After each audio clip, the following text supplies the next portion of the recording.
Nesse canal você já viu 2 vídeos sobre as piores noites de núpcias da história.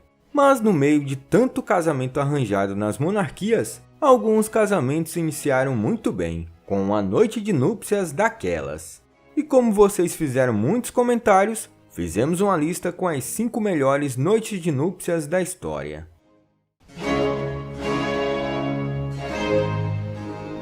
Começamos a lista com a noite de núpcias da princesa Isabel com Gastão de Orleans. Gastão de Orleans chegou no Rio de Janeiro no dia 2 de setembro de 1864. Ele veio com o primo Luís Augusto. Os dois vieram da França para se casarem com as filhas de Dom Pedro II. A princípio, o conde não gostou muito da aparência da princesa Isabel. Mas em 4 de setembro, Dom Pedro II decidiu que Gastão de Orleans iria se casar com a princesa. E o rapaz, muito educado, não rejeitou a proposta. No dia seguinte, o imperador contou à filha mais velha que Gastão de Orleans a preferia como noiva.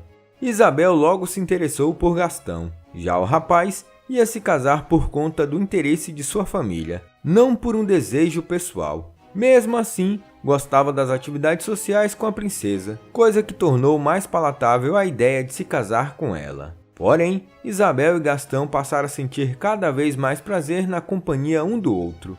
O mesmo ocorreu com o outro casal, Augusto e Dona Leopoldina. O casamento foi realizado no dia 15 de outubro. Após a celebração, a princesa e o marido partiram naquele mesmo dia para Petrópolis, onde passariam as 2 semanas de lua de mel.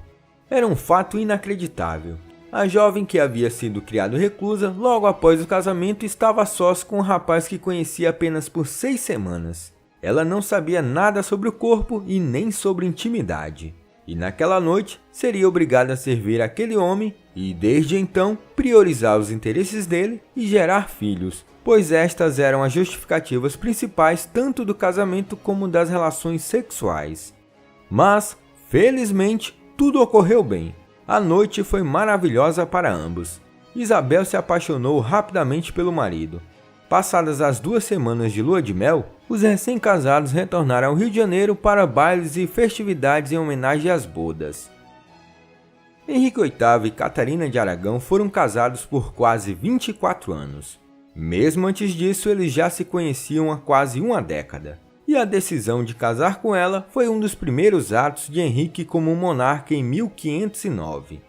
Catarina chegou na Inglaterra no final de 1501 para se casar com Arthur Tudor, o irmão mais velho de Henrique. Porém, o casamento não durou muito, já que Arthur adoeceu e morreu. A princesa viúva foi deixada de lado por Henrique VII. Ele não queria deixá-la voltar para a Espanha, mas também não sabia o que fazer com a nora.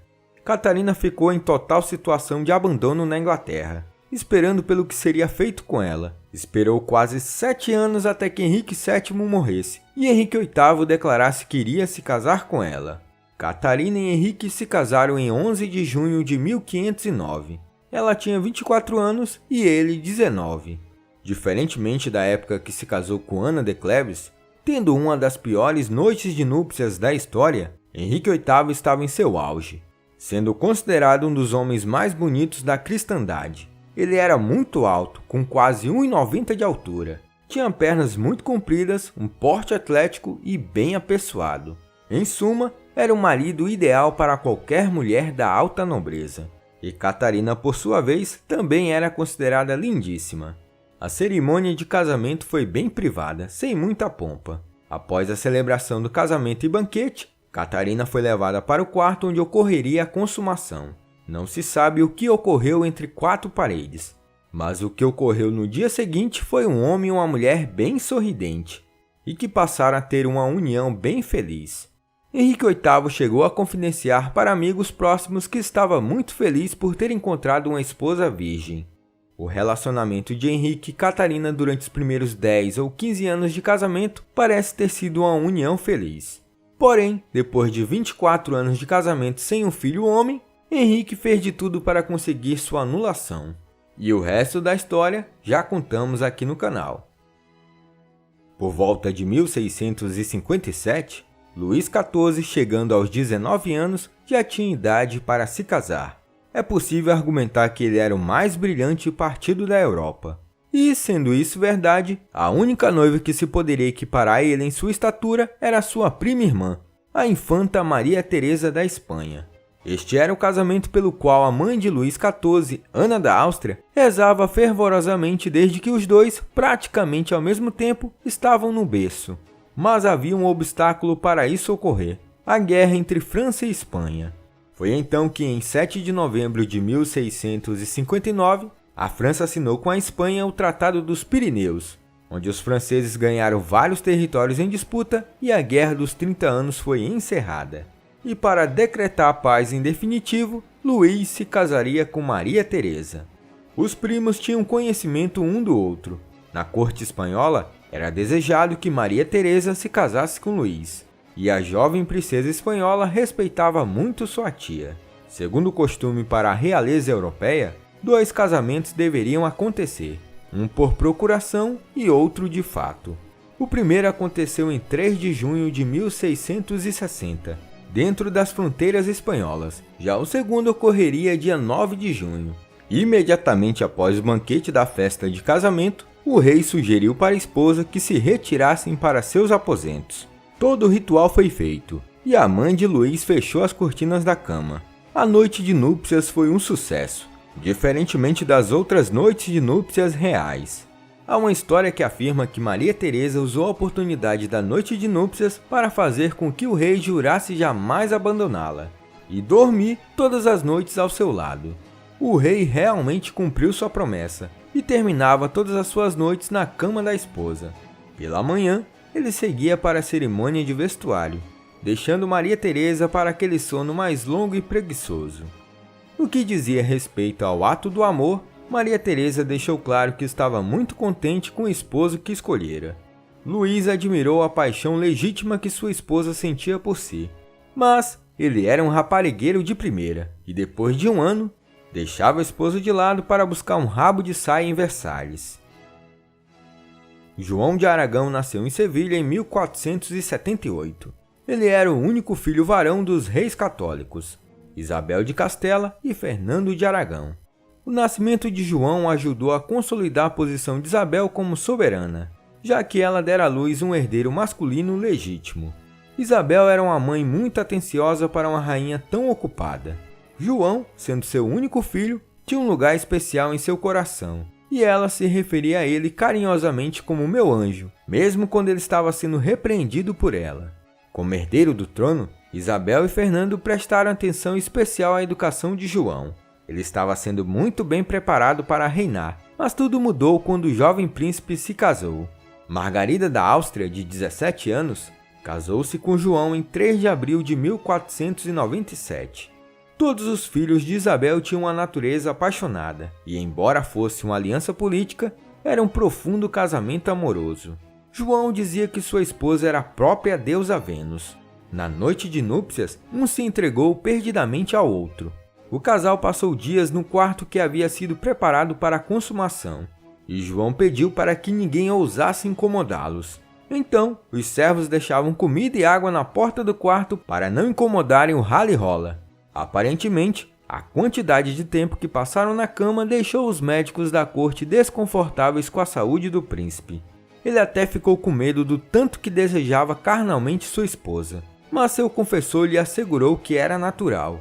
Porém, em 4 de outubro de 1497, os reis católicos foram avisados que João estava muito doente, e naquele mesmo dia ele acabou morrendo com apenas 19 anos. O interessante é a causa da morte alegada na época. Possivelmente ele morreu de tuberculose, mas circulavam rumores de que João havia morrido de excesso de esforço sexual, ou seja, morreu de tanto furunfar. Quando em 1837, a Rainha Vitória herdou o trono britânico, poucas semanas depois de ter completado 18 anos, e após uma longa linhagem de monarcas homens, ela foi recebida como símbolo de uma nova era no país. E, naturalmente, logo começaram as especulações em torno de quem seria seu futuro marido. A escolha do consorte era quase sempre arriscada. Diversas vezes o homem crescia o olho e queria passar a perna na esposa. Mas a rainha soube escolher bem, escolheu seu primo Albert. A escolha do consorte para a rainha da Inglaterra foi, antes de tudo, uma decisão política e não o impulso de uma jovem perdidamente apaixonada. Só depois da morte de Albert é que a rainha Vitória construiu essa ideia da escolha por amor. O casamento foi realizado em 11 de fevereiro de 1840. Nos primórdios do casamento, a relação entre os dois era marcada por vários conflitos e divergências de opiniões. Mas com o tempo, o casal foi construindo uma relação sólida e indestrutível. Tanto é que Albert nunca traiu a esposa. Um fato interessante é que desde menina, a rainha deixava suas memórias em seus diários. E claro que ela não deixaria passar suas impressões sobre a noite de núpcias. Sobre aquela noite, a rainha escreveu em seu diário: às 21h40, nós fomos para a cama. Claro, uma cama. Para eu me deitar a seu lado, em seus braços, em seu querido peito, e ser chamada por palavras ternas, que eu nunca ouvi serem dirigidas a mim antes. Foi uma alegria além da imaginável. Foi o dia mais feliz da minha vida. Pois é, a moça que descreve de forma tão romântica sua noite de núpcias é a Rainha Vitória. Ela governou o Império Britânico entre 1837 a 1901. E pelo visto, a coisa foi boa mesmo, e a rainha gostava do negócio. Eles tiveram 9 filhos. A relação chegou ao fim com a morte prematura de Albert, em 14 de dezembro de 1861. Em homenagem ao falecido marido, a rainha usou preto em luto pelo resto de sua vida. Olá, eu sou o professor Danilo. Obrigado por assistir esse vídeo. Se você gostou, se inscreva no canal, deixe o like e compartilhe esse vídeo. Se você estiver pensando em ajudar o canal, você pode ajudar de 3 formas: tornando-se um membro, clicando no botão Seja um Membro aqui embaixo desse vídeo, apoiando na nossa campanha no Apoia-se, clicando no link do comentário fixado. No mais, é isso. Até mais!